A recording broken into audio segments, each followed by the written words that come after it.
Hello, and welcome to the Empowerography Podcast. This is a platform created for women's voices to be heard and a place to share their stories, journeys, and successes with the world for the purpose of helping other women who might be on similar journeys. We are empowering women one episode at a time. I'm your host, Brad Walsh, so kick back, grab one of your favorite beverages, and enjoy the stories.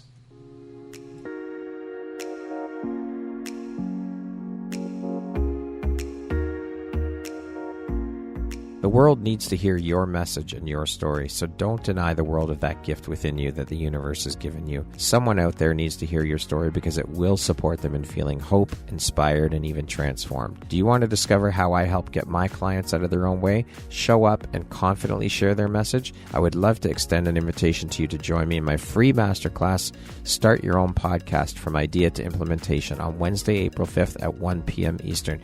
You can find the registry link in the show notes. Hope to see you there. Hello there, Brad Walsh here, your host of the Empowerography Podcast. Today, my guest is Karen Weaver. She is a multi-award-winning entrepreneur and author, the founder of Serenity Press, MMH Press, KMD Books, and Duchess Serenity Press, a Forbes influencer, a 3-time TEDx speaker, and an advanced law of attraction practitioner. Last but certainly not least, a mom of 6. Welcome, Karen. I am so happy to have you here and so excited to dive in and share all about the beautiful things you're doing, the beautiful light you put out into the world through all the work you do. How are you today? I'm really good. It's been such a good day. I'm on the buzz, even though it's the end of the day here in Australia. I've had such an epic day. But thank you so much for having me on the show, Brad. I really appreciate it. I hope that your listeners get something out of our conversation today.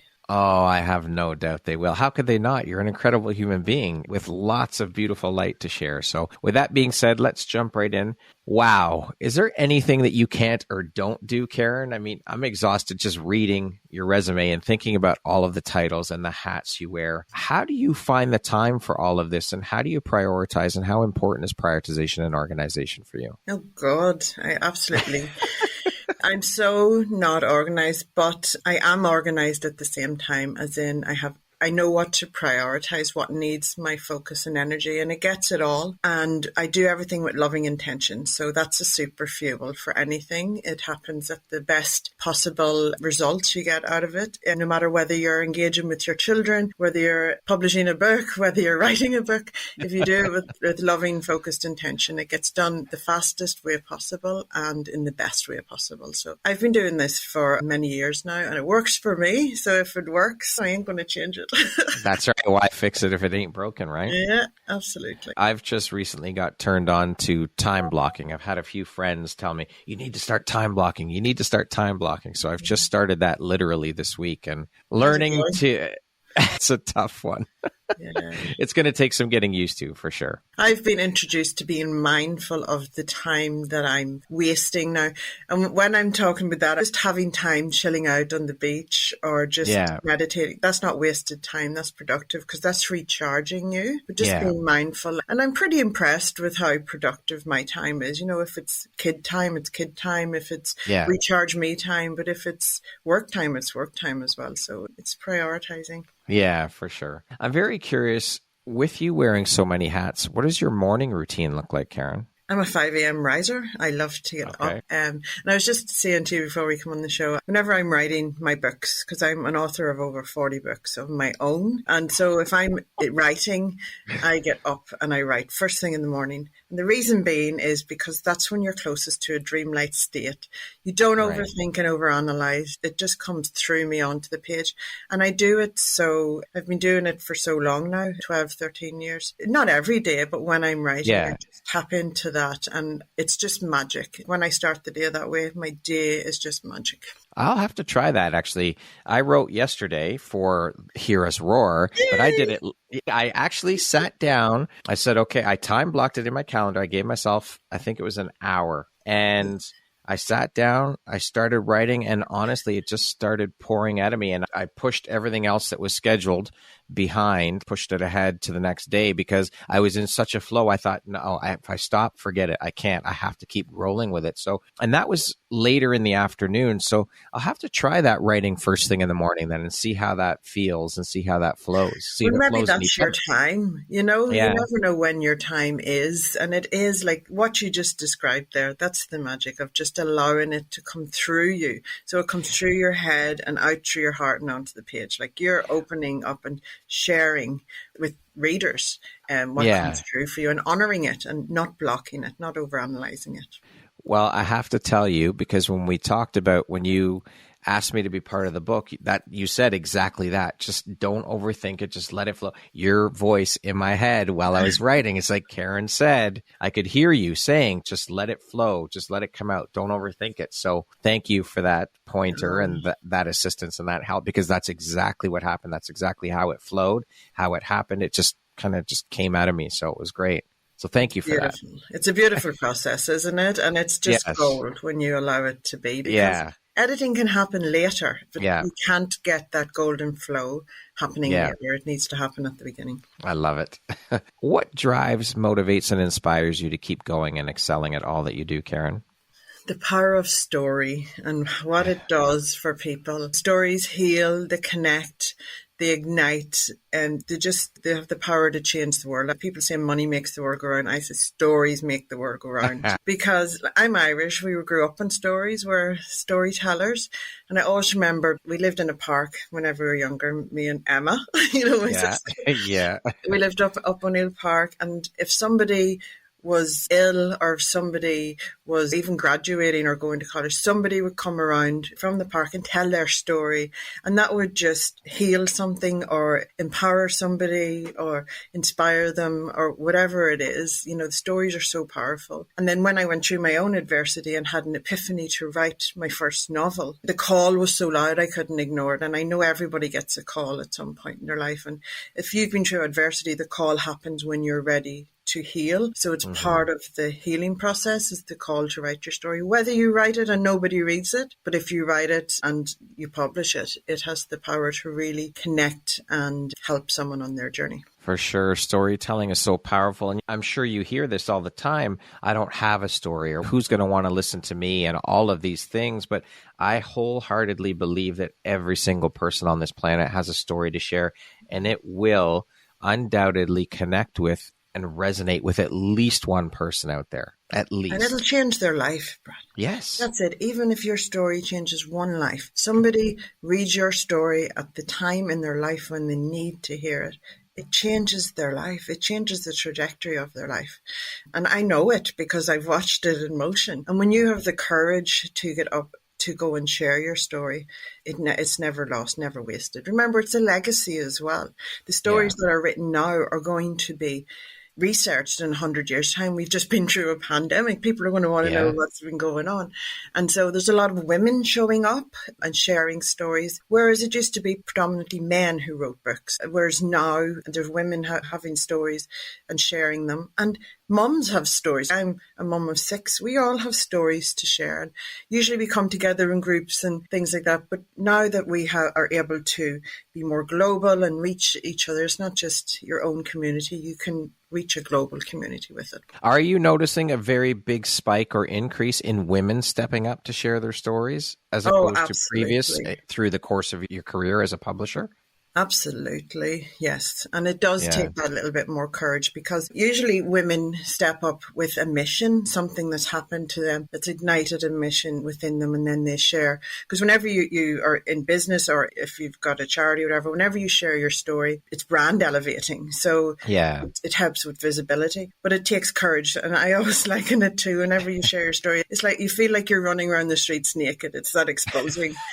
So people always go through inhibitions. There's a process. You always have inhibitions at the beginning. And if you deal with the inhibitions at the beginning, then you can get on with writing the story. So honor it, feel the fear and just go, you know what, I'm doing this, and this is one thing I want to do in my life. I love it. Thank you for that, Karen.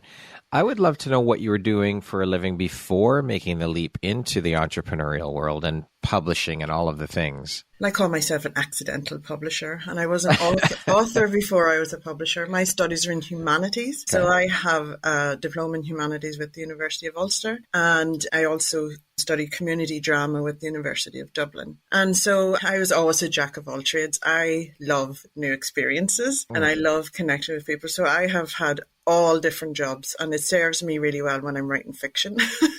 Yes, I'm sure. But yeah, before we had migrated to Australia in 2008. So I was 35 weeks pregnant when that happened. So we migrated here, and I was an at-home mum. And had I not been an at-home mum, I wouldn't have had the room to find my passion, which was story, because I never had the belief in myself that I could write, because English wasn't a good experience for me at school. But when I found that you can tell stories and editors edit them, I was like, well, I can tell stories, and thank God for editors. They can tell the stories, they can make them legible. So that was really a turning point for me. I love it. Let's dive a little more into your journey into the world of writing and becoming an author. Now, when you told me this, I just about fell off my chair. And the author, as you said off the top, the author of over 40 books, that is incredible, because I think about all the people out there who say they want to write a book, and it becomes a dream that they never bother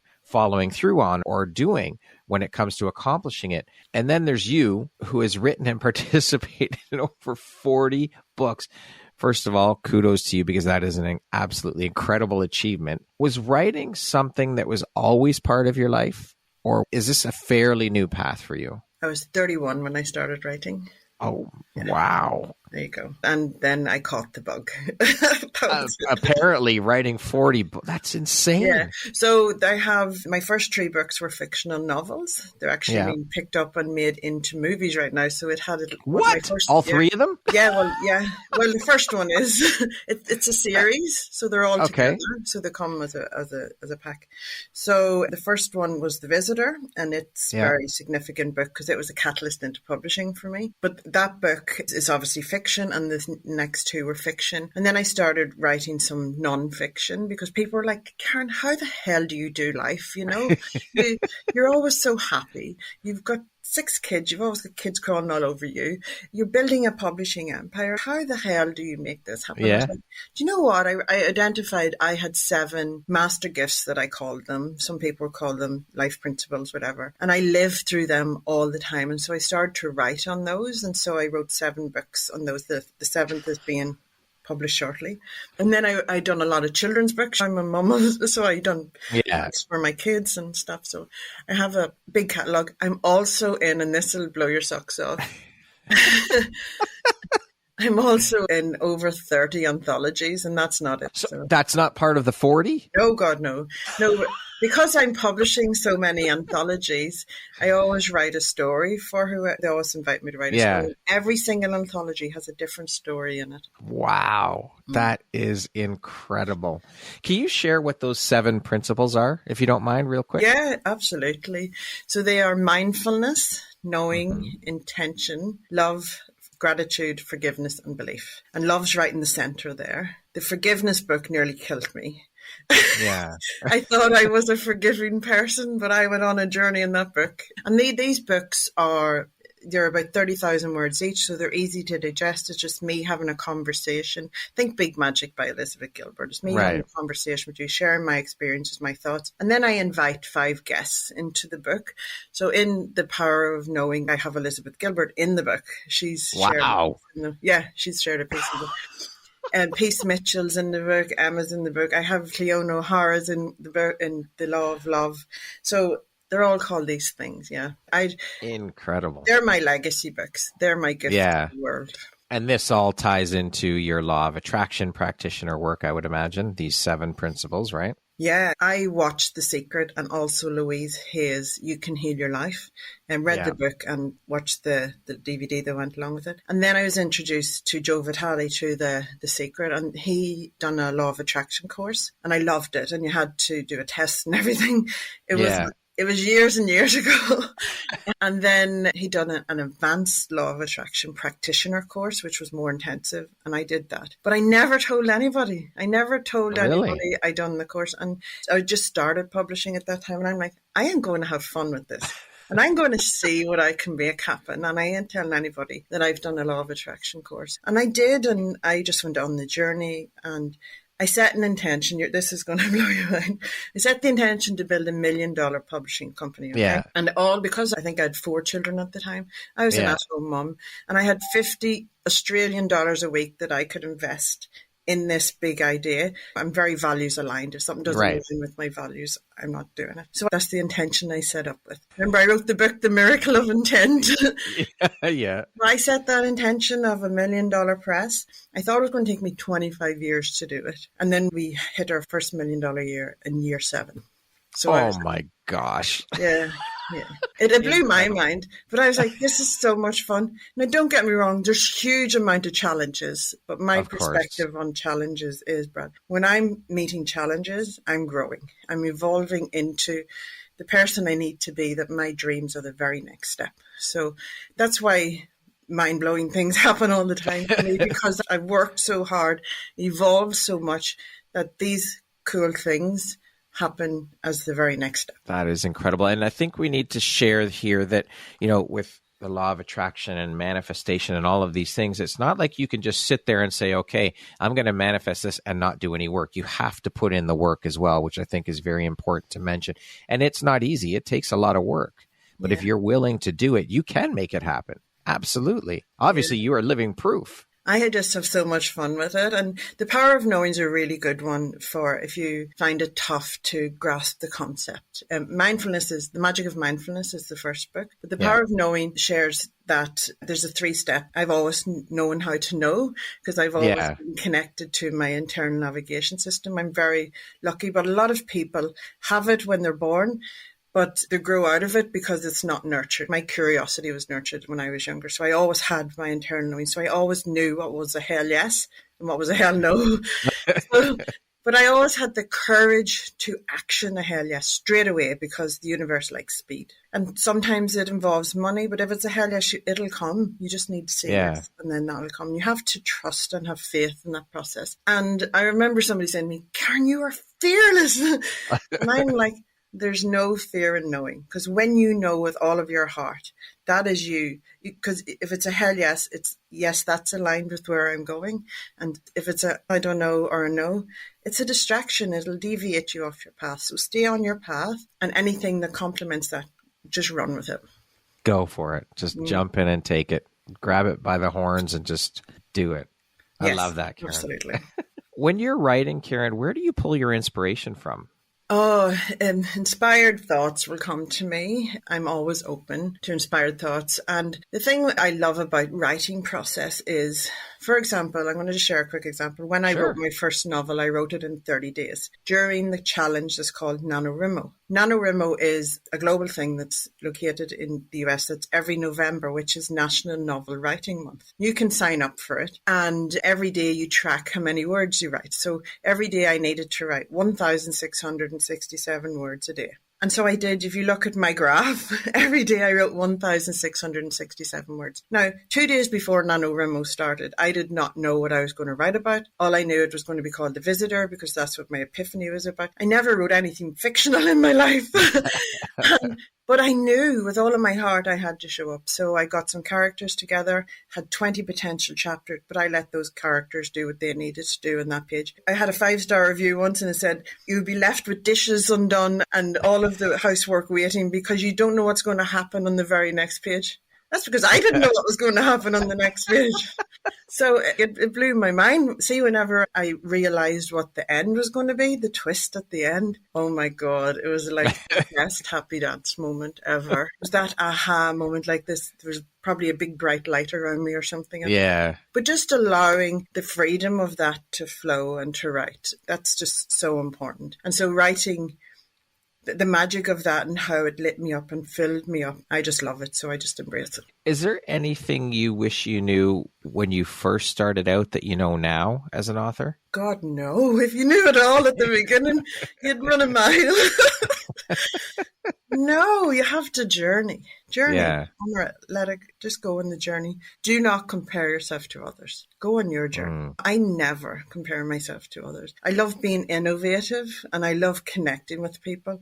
And if you do that, think for yourself and connect with other people and get inspired by others, but don't copy, just make it your own. We can get inspired by others, and that's fine. But make it your own. Which authors do you admire? Who are a couple of your favorites? Well, whenever I want to just blah and just read something that's light and funny and will make me feel all the feels, I love Marion Keyes. So she's an Irish author. She's really funny and I love her. Yeah. And she keeps it real. She's amazing on Twitter, or if it's X now, whatever. She's hilarious on there. So she always does that. I was introduced to her by my mother because my mother is a prolific reader. I never remember being read to as a child, but I always remember my mother reading and loving reading, and she would escape into these novels and we wouldn't see her for a while. And she used to get so excited when her red leather Barbara Carton books would come in on every month on her subscription way back in those days. And so just to see the joy of reading. So it was very surreal when I caught her reading one of my books. I was like, she's a very loving critic. But she's like, oh, I actually enjoyed that. I was like, for you. What an incredible feeling, though, to see your mom reading your books. And like that must have been so powerful for you. Oh my goodness, just to have that. I remember having goosebumps because I was actually in Ireland at the time and happened to walk in. I think me and Emma were going out that night or something and walked into the living room. There's Mum sitting reading one of my novelettes and I was like, oh. So to see it in motion, it was really and beautiful. I was just so happy. What lights you up or excites you the most about writing? Just how it all comes together. I suppose that there's like this channel that comes through me, and it just what happens is just magic, and I love the feeling of it. And you look back and you go, wow, how did that come together? Or you read the book and you say, wow, did I write that? Because it's just such an amazing process. And you just, again, once you write the book, that's the skeleton of your book. You still have to go back and put the muscle in and things like that. But whenever you do that and you put in the work and you get the results, and when a reader comes back to you and says, wow, your story really impacted me. And just remember, when someone's reading your book, you have their full attention.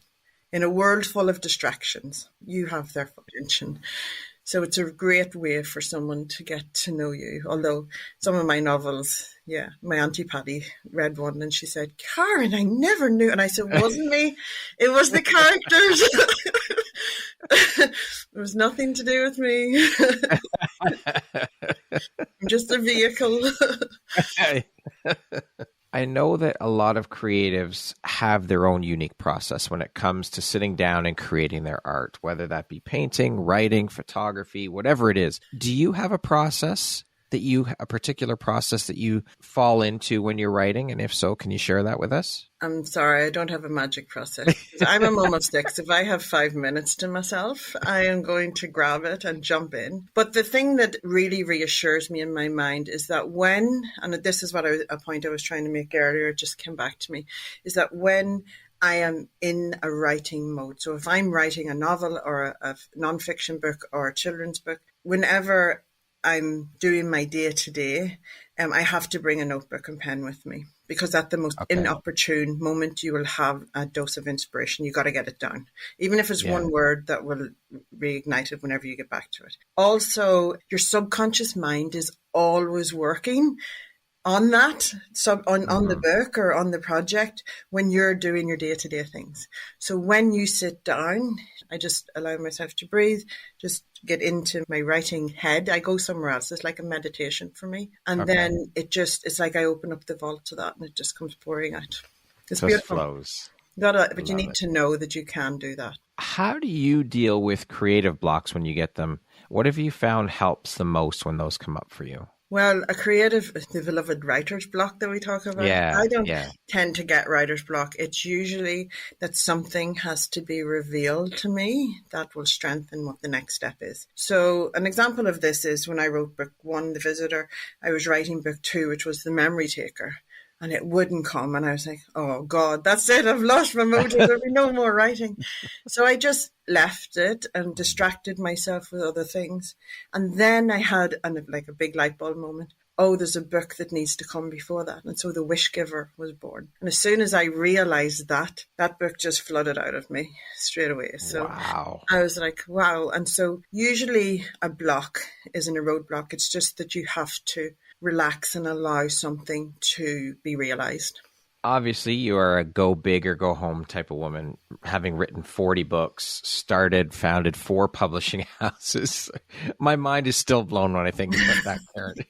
You are incredibly inspiring. What is it about the world of books and writing and publishing that lights that fire in you and keeps you motivated to continue growing your businesses? Ooh, well, whenever I started out in the publishing industry, ebooks were really coming and there's lots of Publisher Weekly was publishing articles saying print books are going to be out, and it's not that. There's ebook readers, there's print book readers, there's audiobook listeners. It doesn't matter how a story reaches a reader, it still reaches. And so with print books, that's a passion for me, is print books. Right. I love the print books, even though it's a bit more of a process. And the passion of creating printed books, going through the whole process. I think because I went to an all-girls grammar school and I didn't embrace English literature and English as I wanted to. And when I discovered books, I fell in love with them. And I just wanted others to fall in love with books, whether you're escaping into a fantasy land or whether you're learning. Because when someone's in struggle, we all go through struggles in life, because before any breakthrough, there's always a struggle. And I always say, when you're in the struggle, that's when you need to feed your mind and feed your soul with inspiring works. So whoever you're drawn to at that time is what you need to read. And that is going to elevate you and tide you through the struggle towards the breakthrough, because too many people give up on the struggle and think it's too hard. But if you're distracting yourself and nurturing yourself through books, so doing that, like we do a lot of those types of books, doing that really motivates me. An author journey is not just about writing a book, handing it to me, we edit it and then publish it. I see an author transform with self-development and growth and confidence in that journey. And that needs to be nurtured. And that's why I became a publisher, because I was an author first. I had a negative self-publishing experience. But at the beginning of my book, The Visitor was the quote, "From every negative situation is the potential for a positive outcome." Little did I know that was going to be my journey. And when I realized that, I was like, wow, I learned a lot about publishing. So my curiosity was ignited, and I was also having inspired thoughts. So I started to do some research, discovered that the print and distribution channel that my publisher had used had opened an office that very month in Melbourne in Australia. And I made a sacred promise to myself and to authors that if I was accepted as a publisher, I would show up for story and help authors have a positive experience of authorship. Now, I have journeyed with authors for a short time or a long time. I have a lot who are really close friends now and readers. But I just hope that I have been a positive in the process. It really is an incredible process when you're able to get those words out on the page. It is transformational, truly. Your life is changed forever. You become a completely different person when you're able to get that story out and onto paper. And then when you see that story in print on the actual paper and have that tangibly in your hands, it is like nothing else in the world. It's incredible. And it's a hugely healing process. When I wrote my first novel, it had my own personal experience in it. So I had a double miscarriage. And when I wrote it out, it's as if it left me. And the story was no longer deep down within me. It was out, and as you said, tangible. So, one of the most healing things you can ever do is write your story out, whether someone else reads it or not. But I always encourage you to share it, because get it out of here and onto the paper. Yes. Everyone should do it for their mental health. Absolutely. It actually biologically heals your body. Because really, yes, there's studies showing that it actually biologically heals your body because you're releasing that from your body. So you heard it here first, people. Get out there, sit down and write your story, write your book, whatever it is, get it out of your head and onto paper. Yeah. It will help heal you. Being the owner of 4 publishing houses, what was the inspiration behind starting your first publishing house, and why 4 different ones? Can you tell us a little bit about them? Absolutely. So we started first, it was Inner Light Publishing, and it was a hybrid publishing. So people would pay, as I said, I invested $50 a week in growing it. My biggest thing, InDesign was a package we needed, and InDesign didn't have membership like it does now. You had to actually buy a $3,000 package, and they sent you a disc that you put into your computer.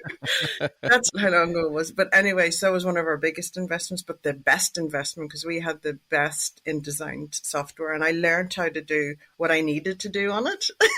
Right. At the beginning to publish books and design covers and stuff. The first one was hybrid, so people would pay me to publish their books. So obviously I was starting out, and then we evolved and grew, and we started to attract some nice, more established authors. So Serenity Press was born, and it was a traditional publisher. So it would offer traditional contracts, and it was primarily in the romance division at that time. And then we went into the fairy tale division, and now we're fairy tales and children's books. Okay. So that's Serenity Press in our traditional model. And that's where the Duchess is, and where Duchess Serenity Press is. But all of my authors who weren't in those genres still needed a home. So we created MMH Press, Making Magic Happen Press.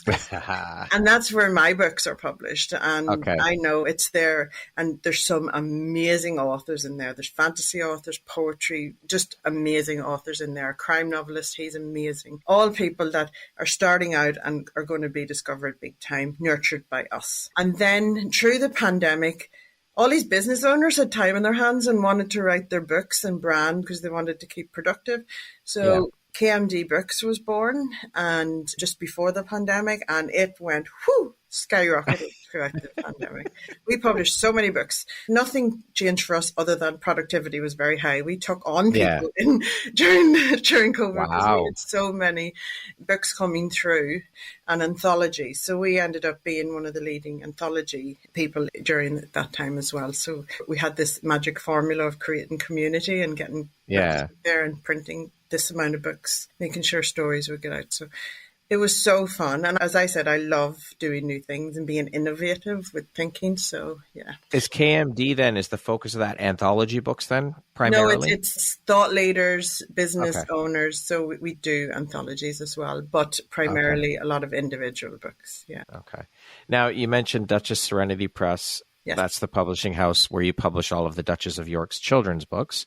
How did you get connected with the Duchess of York's and become her publisher? And what is the relationship there? Is it strictly professional, minimal contact? Are you guys friends? What's the story there? This is a really good story, and it shows the power of knowing in motion. So one night I happened to be looking at a Facebook Live. Now I usually not near my phone at night time, but I happened to catch one of my friends. I was hosting an event in London, and the Duchess was speaking at it. And it was during 2018-19, so it wasn't a great time for the Duchess.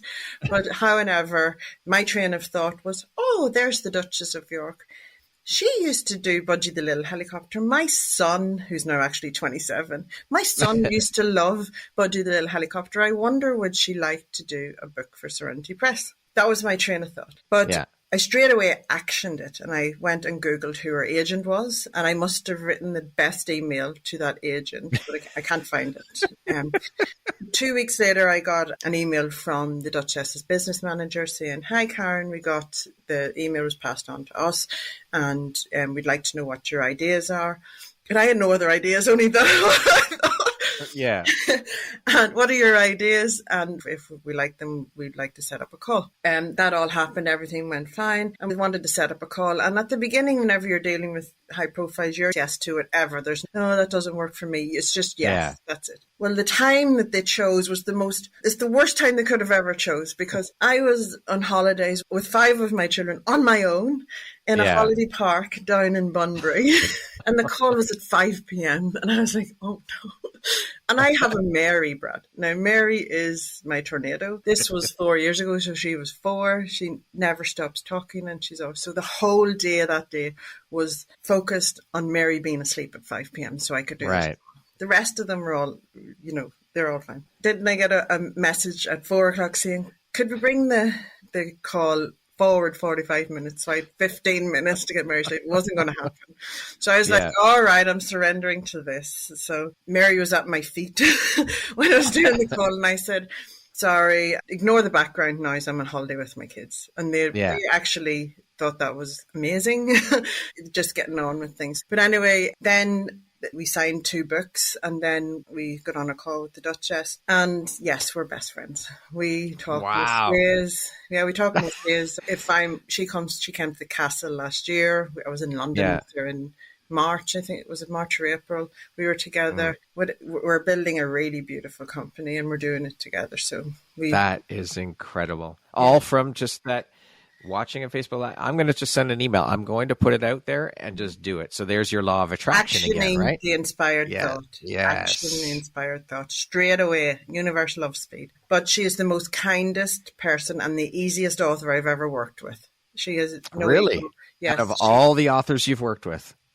Yes, I have beautiful authors around me because everything stems from humanity and kindness, and she trusts my process, and we work together. Yeah, it's beautiful. The publishing industry has undergone significant transformations with the increase of digital content, self-publishing platforms. How do you navigate these changes while maintaining a strong publishing brand and supporting traditional authors? Nobody else can be me, Brad. I just do it my way. I don't worry about anything. And I think it's beautiful that not just the big major publishers have all of the market tied up. I encourage authors who have built a really big brand to self-publish a book as well, because they will have a big readership to service, and if they publish a book, they can still get it out into stores, because you can get connections into distributors, and we have distributors to stores, and if you have a big name behind it, you're going to sell. An example of this is an author we have published who has a name over here in Australia is Billy Dibb. He's a 2-time world champion boxer who published his book. He sold thousands of his books directly he's been doing events all over the place. He's made a fortune. Is that not how it should be? When good people have money, good things happen. He's such a good person, so he's making good things happen. And then his books are still available to bookstores and online and everything for anybody who wants to do that. And then he gets more of the profits. And that's the way to go for influencers, I think. But it's just people need to know that's an option, because you have more of a say in how your book looks, how it's edited, you get to approve things, and marketing and all of the things. Whereas with the big publishers, you just hand it over and they bring it where they want it to go. Them, right? Yeah. If they want things taken out or put in or changed, they say you need to do this, right? Yeah, and the traditional publishing industry is wonderful, and so many amazing books come through it. But there's also room for freedom if authors would prefer that. So yeah. What excites you the most about the future of publishing? Are there any emerging trends or developments that you believe will have a profound impact on the industry that you're seeing? Well, we did start doing audio flip books for kids because it stemmed from my own of having so many kids who wanted a bedtime story at the same time, not together, all individual. I am one person, I can't be in a group. So I actually put one of my children's books onto a flip book, and I read over it, and I give them an iPad, and I'm like, just read that one with me. So they're actually learning to read. So it's actually a really good tool for kids. And I was doing this years ago, and then so we've started doing all of that, and so we're creating an app for that for kids. And it's so if you're not able to be there, you can read along with the Duchess, or you can, you know what I mean? It just makes reading natural and fun. So I think that's good. But audiobooks obviously are flying high. They're very big, and they will continue to grow. And US is huge. Australia is huge with it, and the UK is been growing as well. But there's nothing like paperback books. I don't see them going anywhere soon. For example, Barnes & Noble have started opening up stores, little boutique public bookstores, bookshops, they're called, not stores, little boutique bookshops. They're bringing that back because people want the experience of going to the bookstore. What advice would you give to aspiring authors who are aiming to get their work published? How can they best position themselves for success in today's publishing landscape? Yes. So if you start building up your readership and connecting with people straight away, I know if you don't have an audience already, it's going to feel probably icky. You're going to feel imposter syndrome, but everyone starts somewhere. I didn't have any engagement, when I started. And whenever I published my first book, that's why I republished it again. And we got lots of sales then, and stores wanted it because it was a republishing. And then it grew interest and has now picked up interest of the movies. Like what the hell? That's just that's really incredible story. But a lot of people write their book, they haven't got the audience initially, but your first book is the most important, because if you don't have your first, you can't go on the journey. So honor the journey, go on it. Don't focus so much on book sales. Just have fun connecting and building your audience, and always have a nice little link for people to either connect with you or find out more about you. Just really be visible. Visibility and connecting into other people's audience, like through podcasting. Your audience may never have heard of Karen Weaver. Yeah. Now they do, and they can come and check me out, come join my communities. And I can serve in there. It's all about serving and connecting and having fun. I think podcasting is a great platform for authors to get themselves out there and get themselves known, get their books out there. So you say, don't worry or focus so much on the sales part of it with your first book. I mean, undoubtedly, that's what people are going to focus on, right? Is I got to sell my book. I got to get all these sales. I got to make this money, right? That's going to be the focus. But you say, no, don't focus on that. Oh, well, absolutely sell your book, but don't let the focus be on selling. Let the focus be on the journey, because when you focus on the journey, you get so many more rewards. You can't put value on the amount of book sales. Most people will sell 250 of their books, but you have the potential. I just watched the Jack Canfield, The Soul Success Journey, and he talks about chicken soup for the soul. Yeah. It's author driven. It's about connection. It's about getting in front and just believing in what you have written, because you have written that. It's your book baby. You don't give up on your babies. You bring them on a journey. You grow them. You get them out there. They don't go away. They're there. And the book babies are before their time. And some are not. Some the world's ready for. So connect, get visible, show, and always have a link, a one-click link for someone to buy your book, because nobody wants to go searching. Just give them a quick link. So as mentioned, you are an advanced law of attraction practitioner who teaches people how to attract the things they want in their lives. Can you share a little bit more? I know you talked about it very briefly, how you stumbled into the world of law of attraction and becoming a practitioner, and how has it impacted your life personally and professionally? Well, I'm more mindful of energy, and that's why I prioritize joy. And don't get me wrong, life happens because I'm human. But because I've learned I went through a really tough period. I went through PTSD. That was a horrible time in my life, because I'm usually the light up the room, but I was went into myself then. I call it my cocoon period. I come out like a butterfly. I didn't care what anybody thought anymore. I was going to live my life to the best. And I made that intentional decision. And I was going to feel joy every day. So I prioritize happiness very highly. And so I always try to keep on that. Or if I go off it, I try to get back to it as soon as possible. And it is intentional. I have to do it purposely. It's a choice I make every day. But it becomes easier. It just becomes like a natural habit.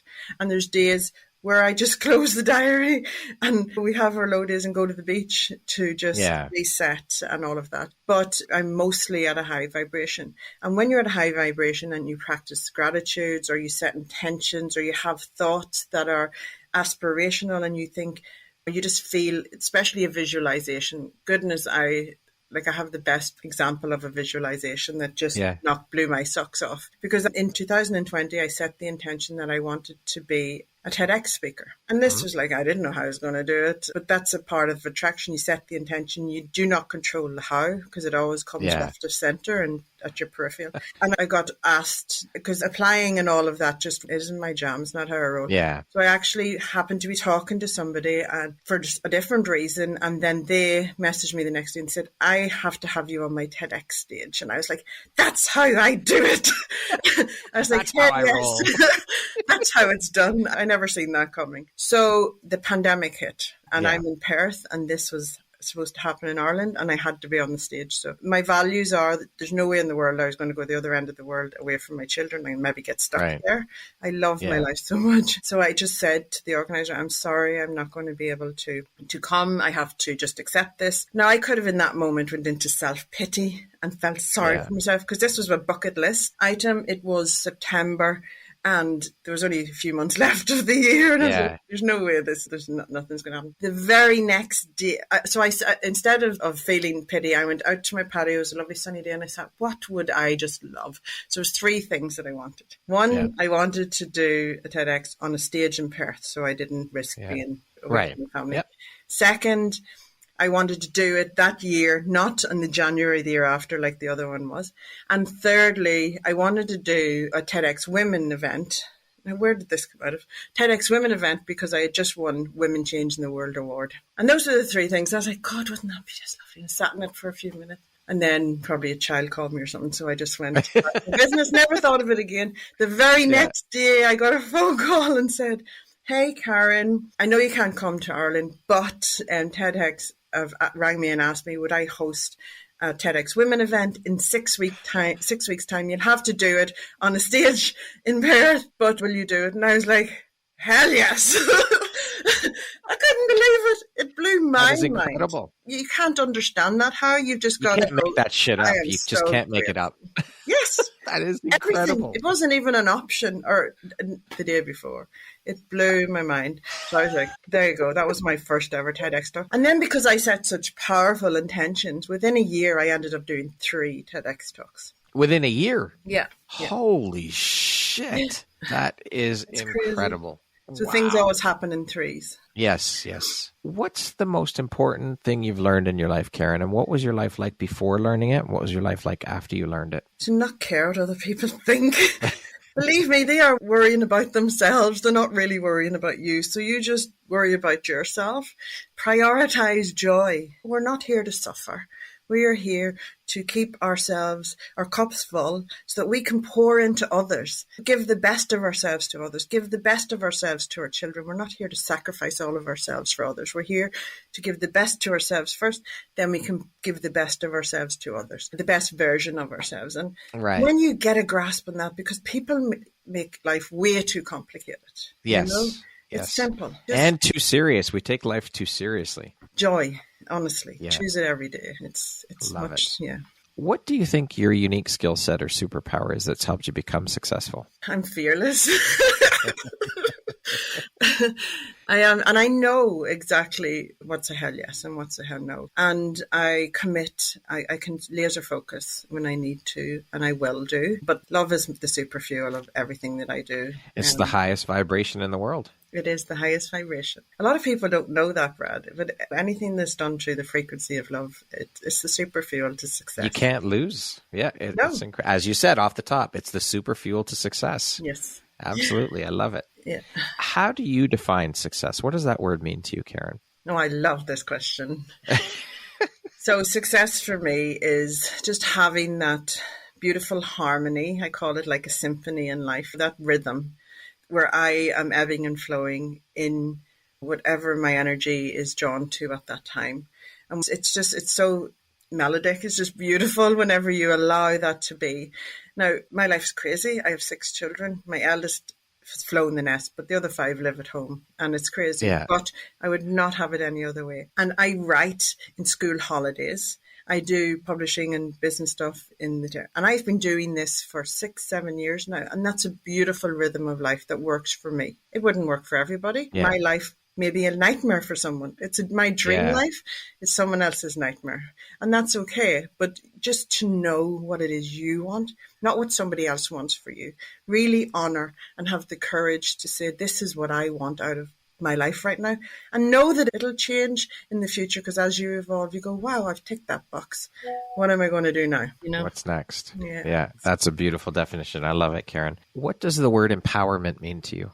Let me think on this, because when you empower yourself, you're giving yourself permission to be yourself, I think. And so by being yourself, you also empower others to be themselves. So it's a flow. You can't, it has to be given and received as well. Okay, we're going to jump into a little rapid fire section here. So the next grouping of questions just be 1, 2, 3 word answer type thing. Okay. Yeah. How would you describe yourself in one word? Loving. If you could be remembered for one thing, what would it be? Oh, there's 2 things. That's okay. We can say ambitious and a fun mum. If you could teach the world one thing, what would that be? To be kind. What is one thing you love about yourself that is not related to your physical appearance? My attitude to life. What is your favorite self-care practice? Writing and beach walking. That concludes our rapid fire section. Now back to our regularly scheduled program. Karen, what aspect of your personality do you think has been the most helpful in your career? I think my fun attitude. I always whenever I'm on stage or if I'm just connecting with someone, I always kind of have fun in it. So I raise the vibration of any scenario. And I'm always the same person with anybody.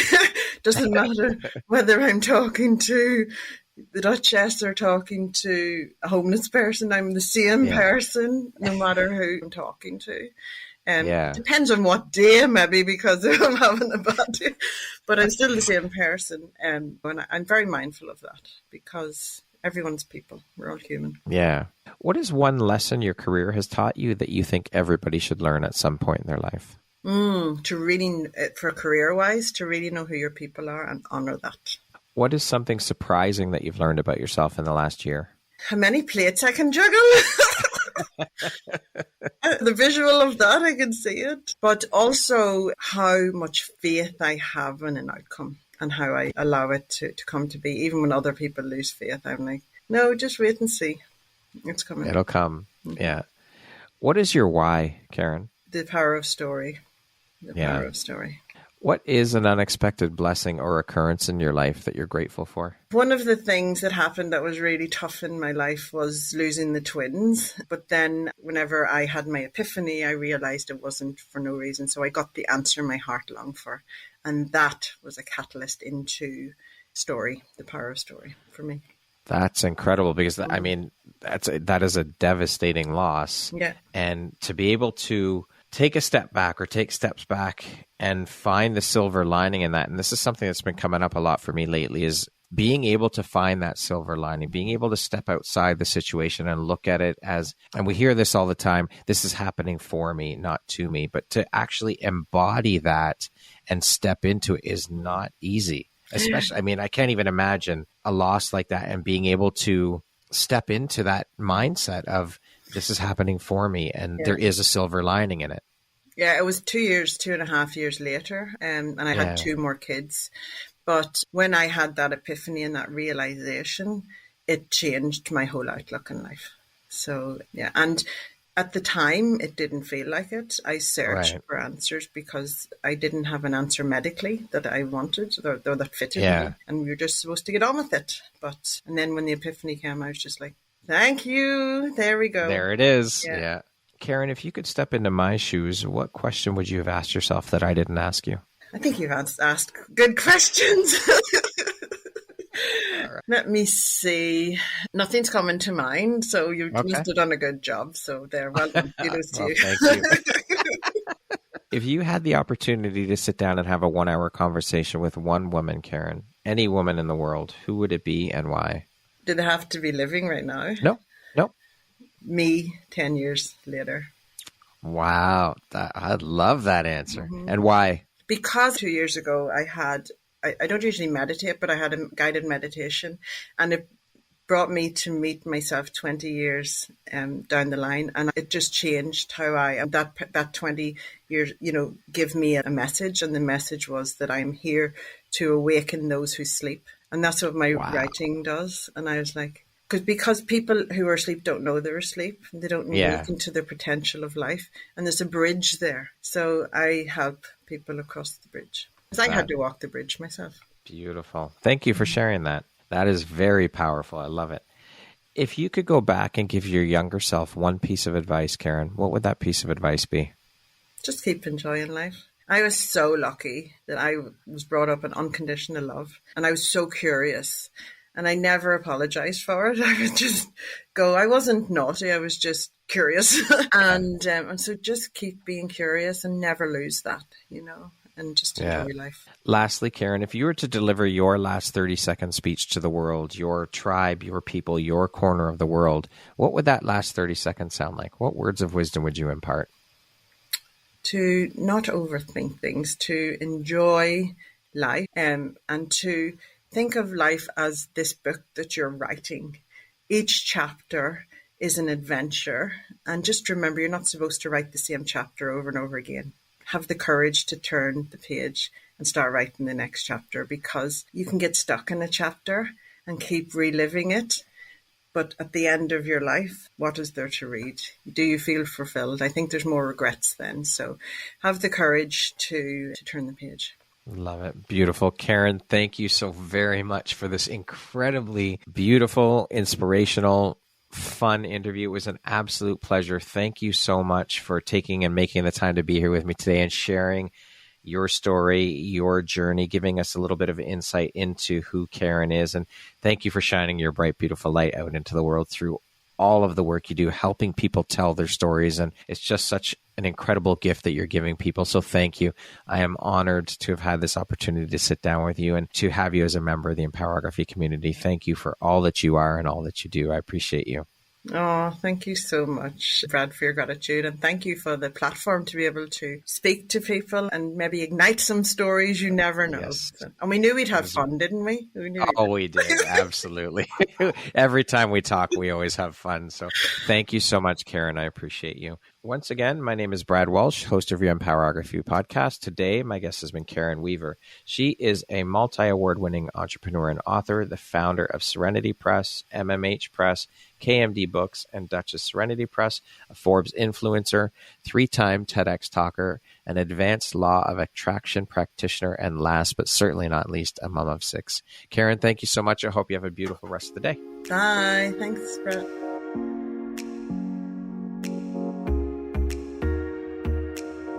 Thank you very much for listening to this podcast. If you haven't yet, please be sure to subscribe, rate, review, and share with all your friends. You can find me at viseuphoria.ca and follow me on Instagram at Empowerography Podcast and on Facebook at Empowerography. Please join me next time for another inspirational story from yet another amazing woman.